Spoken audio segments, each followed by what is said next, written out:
Hogville's Dudley Dawson joining us here on a Thursday. Missed you last week, Dudley, but good to have you back. How you doing? Doing good. Back. Not 100%, but getting there. So did you watch any of the NBA draft yesterday? Any kind of takeaways from day one? I would meet with teams, or you might go to Utah if you don't want to. I thought that was a bad move by Ace Bailey, and other than that, Celtics getting Hugo Gonzalez. I trust Brad Stevens, so we'll see about that. But they better get center with the 32nd pick tonight. I see him. I get getting rid of Porzingis. I understand that move. Drew Holiday, though, I would think that he has 2 or 3 years left. Is that just to get in that apron too? Just to shed some money? Is that why you think they got rid of Drew Holiday? That's absolutely the reason they got rid of him. Now, if he had been, a cost efficient, they'd have kept him, even though, his skills declined a little bit last year. But, it had to be with, they took their shot. They won the title last year, didn't get it this year. And obviously with Tatum going to be out next year and, virtually all of it, if not all of it, they're pointing toward 27. And it's not a rebuild, but it is a reshuffling of what's on deck. Where does Walsh fit in to that reshuffling on deck? He'll have the opportunity to be a 3-and-D guy. He had moments where he played in the rotation a little bit last year, but then he would drift out of it. But they got a chance to have him play a lot more this year with the minutes that are suddenly going to be distributed a little bit better. And not only are the Celtics losing those two guys, they're probably Al Horford's probably going somewhere else. Got a center that may not be back. There's going to be some rotation minutes there available for Jordan if he can continue to come on and get better with his shot. Where do you, I don't know if I'd ask you, you have a sense of where Adou ends up in this second round. Maybe more the question would be, what do you think he's going to be good at? Once he gets himself onto the court. Hopefully that happens because not everybody that's a second, even a first-round pick is, really ever establishes himself. But what do you think Adou will be good at once he's drafted with an organization and gets on the court? Everybody says he's one of the better athletes, if not the best athlete in the draft, especially once you get to this point now. So, Charlotte has a couple of picks there. I would suspect unless they trade out of there, they're going to get one of those big guys, maybe Maxine Raymond from Stanford. But I also think sure seems like they might be in the place to get him with their back-to-back picks here early in the second round. As far as what he's going to be good at, I think he's going to get to the rim. He's got to get better as a shot maker, especially in the NBA. But he is 6'8". There is a place in the NBA for a 6'8" wing with athleticism.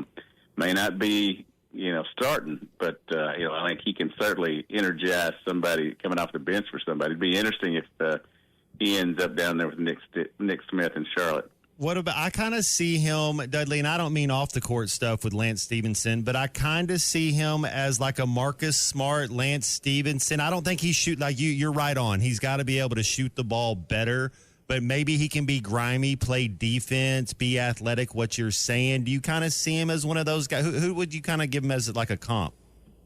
Yeah, I think that's a pretty good, comp as far as him. I do think that, again, I think he's going to be an energy guy. I know when people say that, sometimes they think that you're diminishing their skills, but I don't think that's the way. He plays hard, and not everybody in the NBA plays hard. And, obviously I think that that's going to be a situation that's going to help him.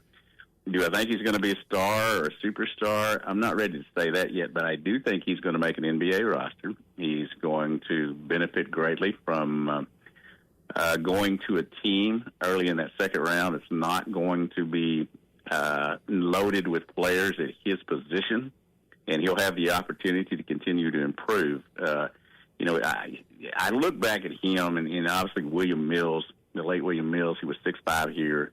He always reminded me a little bit of a taller William Mills here. So that's the guy I most think about him when I look back over the guys that I've covered here, and, geez, it's 40 years now. Well, how about let's do one of those way too early predictions for next year's draft, okay? Because you had 3 Duke players go in the top 10. We were talking with Clay yesterday about the idea that there could be 3 Razorbacks that go first round next year. He threw in the idea of what if we see what you saw from Trevin Brazile in the tournament and leading up into it. So obviously no first round pick this year. There's going to be at least one and maybe more next year. Yeah, I think that's certainly the case. Both of the guards that are coming in, if they have good enough seasons, I think will head out the door. Like you said, Brazile was, should be fully healthy now. He's kind of the Hunter Dietz of the basketball team, I guess. I'm looking forward to seeing Hunter pitch, healthy next year. But I do think that there is going to be a lot of talent on there. I think both of those big guys, or I shouldn't say both the early big guys they not the other 3 7-footers they get as they close things down in recruiting, are going to have a shot to be certainly in the draft next year. They're loaded with talent. I mean, there's a pretty good turnaround from what he had off of this year's roster to put into next year's roster and pick up a lot of talent. And I think they're going to be right there like they were this year. I just don't think maybe they'll start 1-6 this year. 8 freshmen drafted in a row in this draft. I think it's the most ever in this era.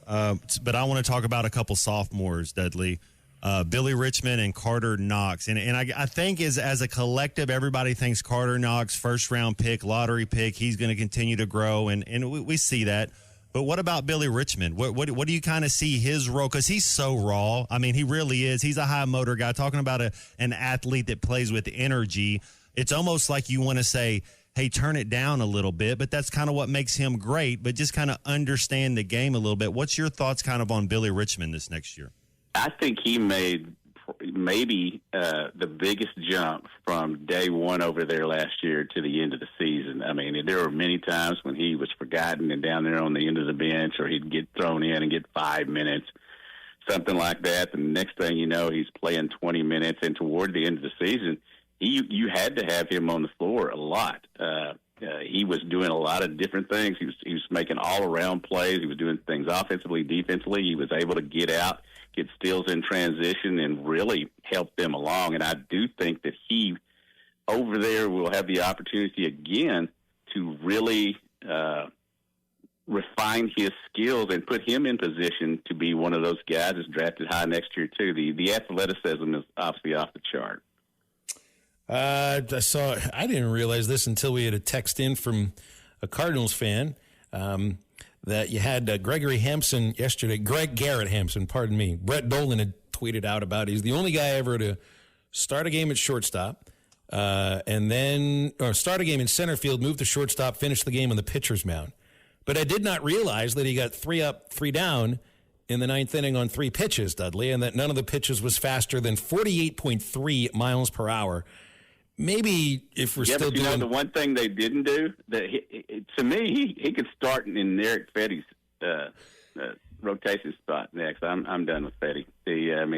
5 and 6 now, and it just can't get consistent. But yeah, Garrett Hampson came in through a 1-2-3 9th inning, and was the only one that didn't give up any runs to the Cubs last night, and trying to beat them 3 out of 4 today. I loved your comp of Trevin Brazile to Hunter Dietz. It's really difficult to make a comp between basketball and baseball, but I think you nailed it. It's the idea that you've got this guy that just looks like he's an amazing athlete, and with Dietz, all you got to do is look at him, know he's left-handed, and he's going to throw the hell out of the ball. It's just a matter of being healthy. You think about pitchers that are coming back next year. Gackle should be a starter. I think they want him to be a starter again. But then there's a couple of wild cards, and it's going to have to do with how they bounce back. And I guess this last year for Dietz, it just took a little more time for him to get where he could get back on the mound. He'll be in the Cape. Carson Wiggins, Hunter Dietz. Like, if you got those 2 guys healthy and feeling comfortable with Gabe Gackle in that starting rotation, I mean, you get 3 guys that are all throwing 97 to 98 miles an hour, and it would be a pretty good rotation there, Dudley. Yeah, I agree with you. Now, I tell you what I'm looking forward to. I'm looking forward to Hunter Dietz's 3rd appearance next year. Because if he can get to a 3rd appearance next year, after these first 2 years of just having a couple, then I think he's on his way. That's kind of funny. That's right. He's made only 2 appearances each of the last 2 years. That makes it quite a bit different. That's right. I don't know. We never got a chance to talk to you after the end of Arkansas's run in Omaha. Great season. Did you see yesterday LSU had their national championship celebration at Alex Box Stadium? And I know it was a Wednesday, but it looked to me like they've done this too many times. The stadium looked maybe half full or 2/3 full. And I was trying to project because it wouldn't just be a bump. You'd have a parade on Dixon, wouldn't you? I mean, you get people from all over the state that would come for something like that. Absolutely, and they'd come in the morning and stay till the early morning of the next day, I think. Yeah, that is when it happens, and I still feel like that, Coach Van Horn's got the opportunity. They're right there. What is it that everybody says they need to build the statue of Coach Richardson, and then it'll allow to happen. We'll see. I give these fans a lot of credit here. They get spoiled because Arkansas is so good during the regular season and getting into situations to put themselves into a national championship game. But it's tough. I know it's tough once you get there. And the 2018 ending compounded by this year's ending just makes it tough. But everybody will be back next year, and they're reloading. They already got the Ball State shortstop coming in. And they taking a look, they have like 5 different shortstops they can play next year. They're going to have another good team, and you expect that with what they've done here. BetOnline continues to be your number one source for all your sports betting action. And with baseball in full swing and football season right around the corner, BetOnline has more ways to stay in on the action with the latest odds, news, and scores, even live in-game betting.